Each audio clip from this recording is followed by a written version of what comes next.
Hello everyone. So it's my first day as a full time trader. अभी पहले आप date देख लीजिए।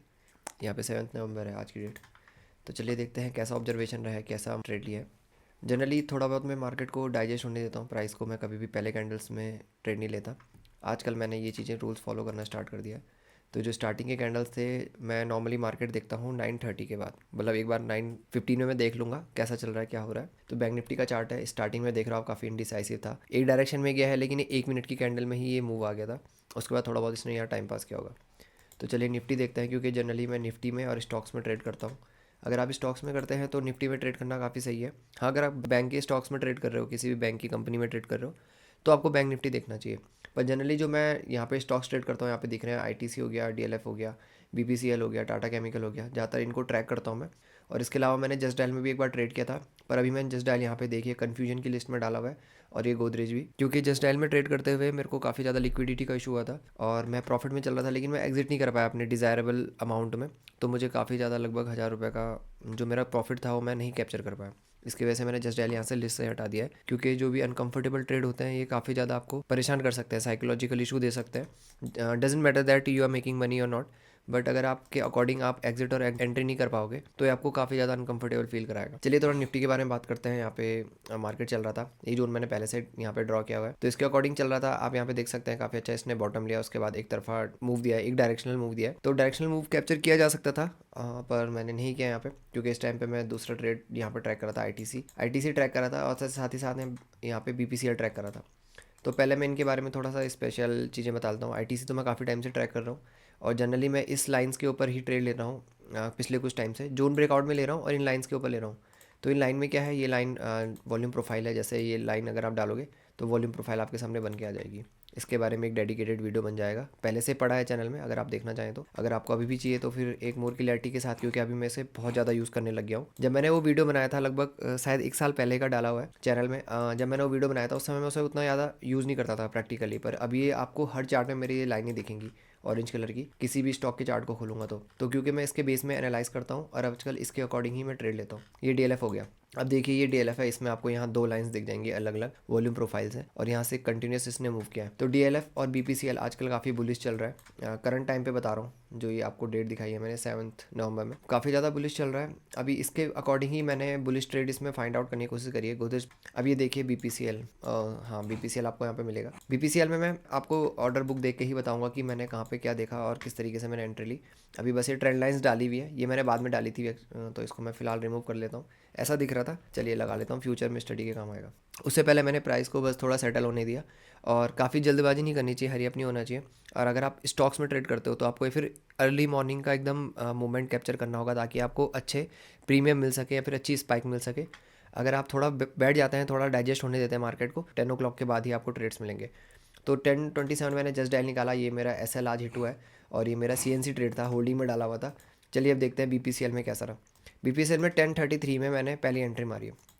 काफ़ी परफेक्ट एंट्री रही है यहाँ पे। ट्रेंड अभी ये ट्रेड कर रहा है, इसने एक प्रॉपर रिट्रेसमेंट यहाँ पे दे दी है, और मार्केट बुलिस है। ठीक है, बुलिस स्टॉक है। बुलिस स्टॉक को बस ऊपर जाने का बहाना चाहिए होता है, तो फिर आपको बस ब्रेकआउट्स ढूंढना है, कोई भी जोन ब्रेकआउट या फिर लाइन ब्रेकआउट। तो ये इस लाइन को कंटिन्यूसली यहाँ पे हिट हो रही थी यहाँ पे लाइन, पर फिर भी मैंने यहाँ पे ट्रेड लिया। एक छोटा सा एसएल मुझे मिल रहा था। अब इसके बाद मैं आपको सीधे ऑप्शन के चार्ट में ले आता हूँ। इसके बाद मैंने कब एक्सिट किया, क्या हुआ, इसके बारे में बताता हूँ। तो ये ऑप्शन का चार्ट है। अब आप देख रहे हैं यहाँ पे कि ये भी काफ़ी अच्छा मूव कर रहा था। ये ऑप्शन का चार्ट है बीपीसीएल के, ये बीपीसीएल के स्टॉक का चार्ट है, और ये निफ्टी का चार्ट है, वो कैसा मूव कर रहा था। तो निफ्टी भी ठीक अलाइन करता है, ज़्यादा अलाइन नहीं करता। अगर निफ्टी में ऐसा कोई प्रेशर आ रहा है तो ज़रूर आपको स्टॉक में भी देखने को मिलेगा, जो कि आप हर जगह देख सकते हैं यहाँ पे। इस पर्टिकुलर 11:40 के टाइम फ्रेम में आपको तीनों कैंडल में इसका डिफरेंस दिख जाएगा कि कितना इसने स्ट्रेंथ लगाई है। अभी अगर मैं इसको थोड़ा चार्ट को छोटा करके पीछे करता हूँ, अब देखिए यहाँ पे निफ्टी में बड़ा बड़ा मूवमेंट आया है यहाँ पे।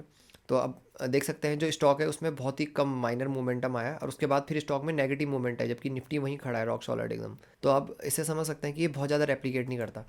तो चलिए अभी इसको रहने देते हैं, कोई नहीं, आपको ऐसे समझ आ जाएगा। तो ये रहा एस एल मेरा था, वो 40 पैसे का था। 40 पैसा अभी मैं आपको बताता हूँ 40 पैसा कितना होता है इसमें, कैलकुलेटर के थ्रू। जो इसमें क्वांटिटीज़ आएंगी वो 1800 क्वांटिटीज़ आएंगी। तो फिर जो हमारा अमाउंट आएगा वो 720 मेरा टोटल रिस्क था यहाँ पे। अगर ये एस एल हिट होता तो 720 चला जाता, और ट्रेड लेने के तुरंत बाद ही नीचे आ गया था। उसका वजह से यहाँ थोड़ा टाइम पास किया। अब दिखाता हूँ आपको टाइम पास करते हुए मेरे दिमाग में जो चीज़ आई। यस 10:45 में मैंने एक ऑर्डर मारा और उसको मुझे वो कैंसिल करना पड़ा क्योंकि वो एग्जीक्यूट ही नहीं हुआ, यानी कि 8:45 में मेरी पहली एंट्री है और 8:30 में मैंने दूसरी एंट्री मारी, ठीक है। तो 10:45 में मेरी दूसरी एंट्री होनी चाहिए थी, एग्जीक्यूट नहीं हुआ 10:45 जब ये कैंडल फॉर्म हो रहा था और ऊपर के लिए जा रहा था, उस टाइम पे ही मैंने यहाँ पे 10:30 भी देखी, मैंने अपना प्राइस लगा लिया था। और लिक्विडिटी का जो इशू था वो यहाँ पे भी देखने को थोड़ा बहुत मिल ही रहा है। बहुत ज़्यादा लिक्विड जो स्टॉक होते हैं वो मीन्स बहुत कम होते हैं, आईटीसी लगता है मुझे, और इसके बाद आपको केवल निफ्टी वगैरह ही मिलेंगे, स्टॉक्स बहुत कम लिक्विडेट होते हैं इसके मुकाबले। ऑर्डर यहाँ पे मार्केट ऑर्डर में प्लेस भी नहीं होता। 30 में मेरा ऑर्डर एग्जीक्यूट नहीं हुआ, ये सीधे मेरे प्राइस में आ गया था। थोड़ी देर तक यहाँ तक मुझे नेगेटिव दिखा, काफ़ी ज़्यादा नेगेटिव था यहाँ पे। उसके बाद ये मेरे प्राइस में आ गया और ऑर्डर मेरा एग्जीक्यूट नहीं हुआ। 1:2 तक यहाँ पे जंप कर गया था डायरेक्ट 2 कैंडल में। उसके बाद एक रिट्रेसमेंट आई, फिर ये चीज़ें झेलना बहुत ज़्यादा टफ हो जाता है एज अ ट्रेडर, बता रहा हूँ। क्योंकि बाद में अभी आपको भी बहुत सारी दिक्कतें करेंगी, और मेरा सजेशन है आपके लिए कि आपको केवल 1:2 में काम करना है। अगर आप स्टार्ट कर रहे हो, पहले 1:1 में काम करो ताकि आपको एक एक्सपीरियंस आ जाए डायरेक्शनल मूव पकड़ने का। जब 1:1 से आप थोड़ा बहुत प्रॉफिटेबल होने लग जाओगे तो 1:2 टारगेट करना, फिर 1:3 टारगेट करना, ऐसे धीरे धीरे ही बढ़ाना। वरना अभी हाल ही में मेरे एक पार्टनर ने काफ़ी ज़्यादा सफ़र किया इसे लेके, वो 1:3 से स्टार्ट कर रहा था।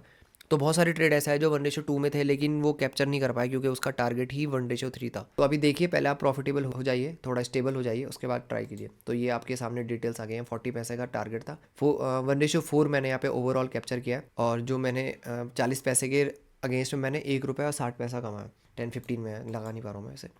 तो इतना एक्सिट था। जो यहाँ से लेके यहाँ तक का रिट्रेसमेंट है भी मेरे लिए बहुत ज़्यादा टफ था। उसके बाद एक तरफा ही डायरेक्शनल मूव आया और मुझे ठीक ठाक पैसा मिला।